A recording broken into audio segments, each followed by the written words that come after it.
Well, thank you very much. There are many different ways in which I could start this lecture about a man I've spent 20 years with, working on a history of Yugoslav diplomacy, which was de facto his biography.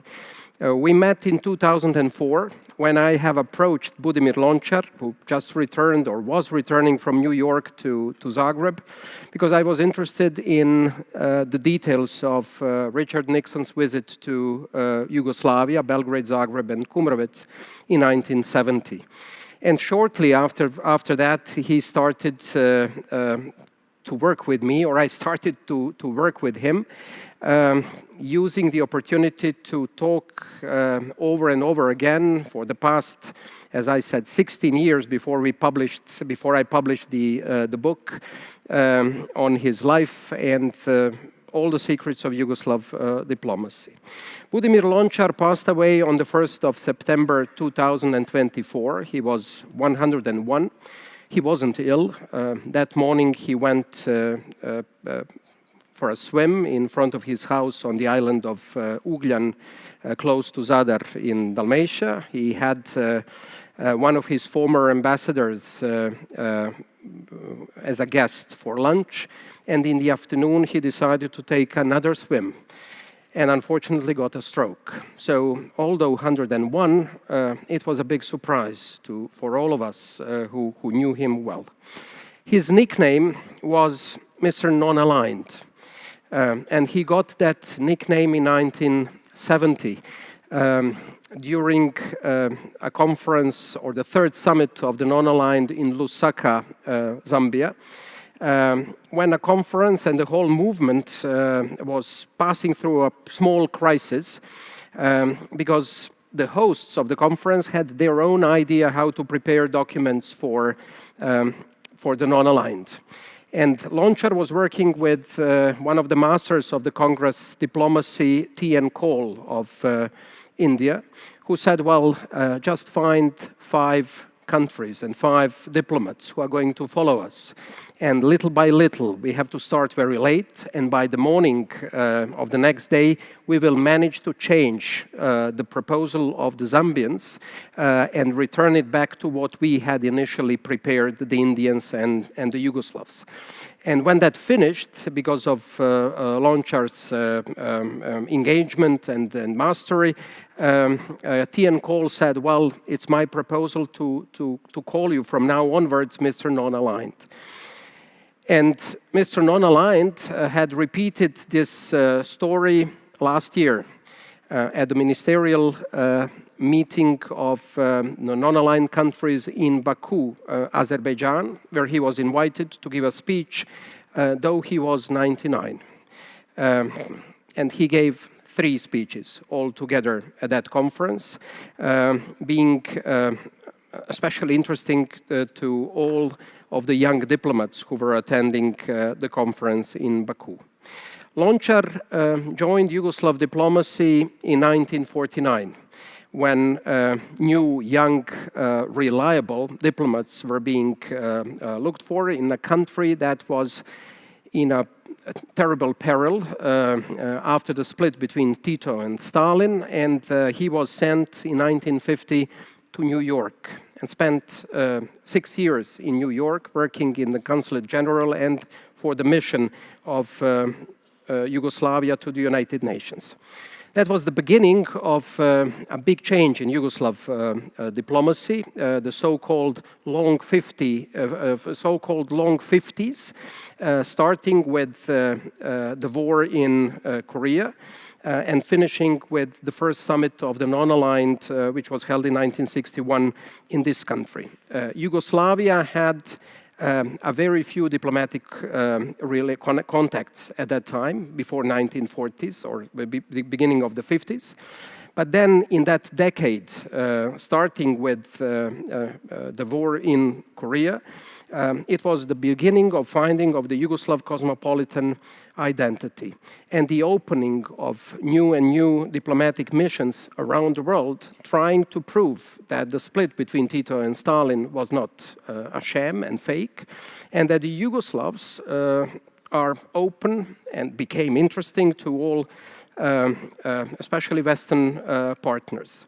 So I'll give you just one example or several examples from one year, and that year is 1954, so exactly 60 years ago, when Yugoslavia managed to sign the Balkan Pact, or the military segment of the Balkan Pact with two NATO countries, Turkey and Bulgaria.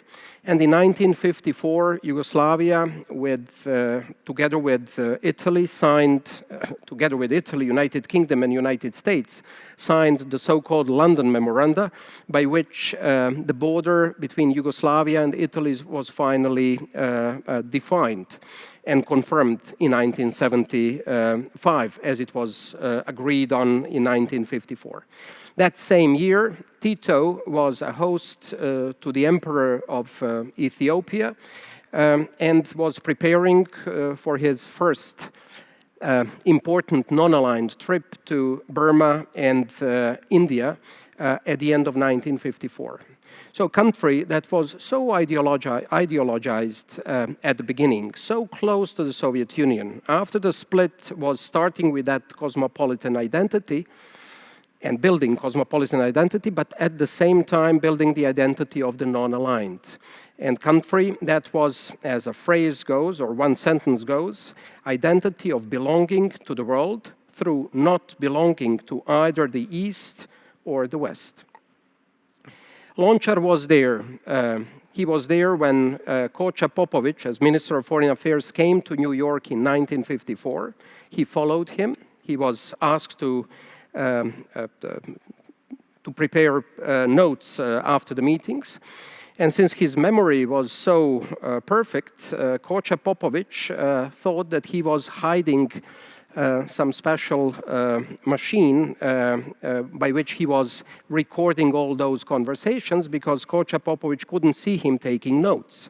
He was memorizing everything. He would concentrate, memorize everything, and then produce the reports by the morning of the next day.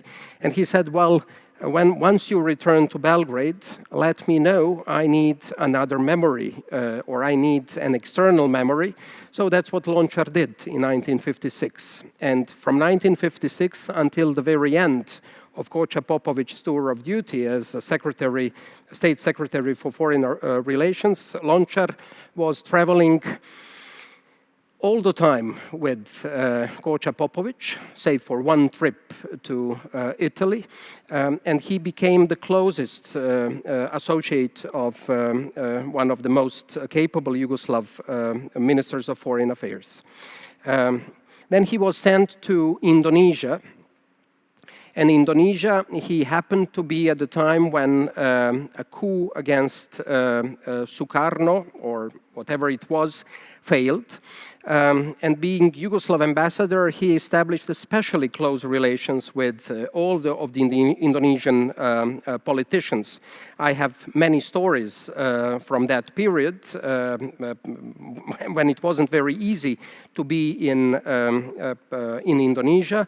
But something that is always very impressive is to see how many exceptionally close contacts a Yugoslav ambassador had with the top politicians, not only in Indonesia, but in the whole region of Southeastern Asia, especially at the time when Indonesia was trying to develop a concept that was against Yugoslav interests in the non-aligned of the new emerging forces, which Yugoslavs didn't like. And that was in tune with the wishes of many of the Western countries, speaking of the pragmatism of Yugoslav foreign policy, and especially Yugoslav non-aligned position. Lončar was serving in Bonn at the time when Willy Brandt became federal chancellor. And he was ambassador to the United States from 1979 to 1983, establishing very close relations, lifelong relations with President George Bush. And I can witness that because I personally was helping Lončar to write some of the answers to the letters that were exchanged between him and President George Bush. It is amazing in a way that you have a politician or a diplomat from a country that ceased to exist, who was in his 90s, and who was still close to some of the top politicians he met many decades before that. Claude Cheysson was serving as French ambassador in Indonesia, and Lončar was his best man at one of his many weddings. And after that, Claude Cheysson was invited to the island of Ugljan to spend holidays with Lončar. The same happened with another guy he was even closer with, and that was Hans-Dietrich Genscher, the German Minister of Foreign Affairs, and at the beginning when Lončar came to Bonn, Minister of Interior, and they were exceptionally close. Henry Kissinger was one of those. With George Bush, it all started at the beginning of the 70s when he was serving as the American permanent representative to the United Nations. Lončar was the one who had warned him that China is eventually going to become member of the non-aligned. And Bush remembered that and was always thankful for the conversations he had with the Yugoslav highly positioned diplomat at that time.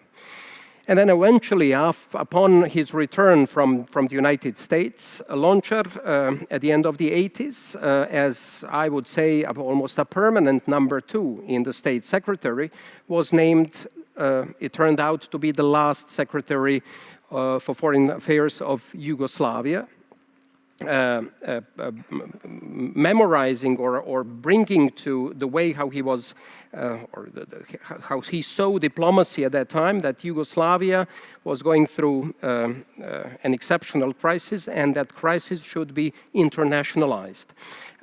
Something that he was always being criticized for in Croatia, but in other parts of Yugoslavia, was the fact that following the example from the 1950s, when Yugoslavia was threatened by the Soviet bloc countries and Soviet Union, when Yugoslavia internationalized its position, and when Milovan Djilas at that time wanted to talk about the threats and the events and incidents at Yugoslav borders, Budimir Lončar did just the same at the time when Yugoslavia was not being threatened from anyone outside, but from the inside, trying to show to the world and to show to Yugoslavia that country at least should avoid war, or if not, that there are mechanisms by which they can show, that Yugoslavs can show to their people that Yugoslavia still matters for something. At that event was the last non-aligned summit of the non-aligned, the summit of the non-aligned countries,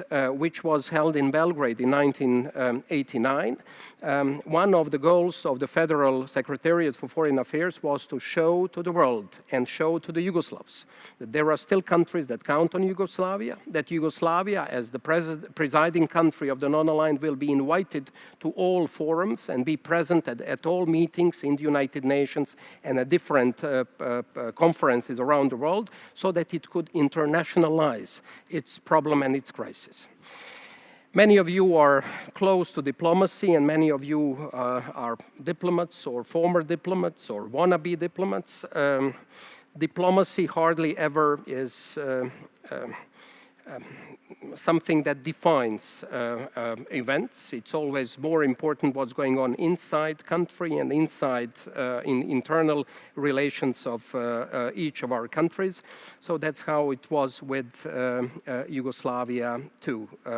Foreign policy and all the sophistication of our diplomats was not really very important, or mattered far less than many of the events that took place in Yugoslavia.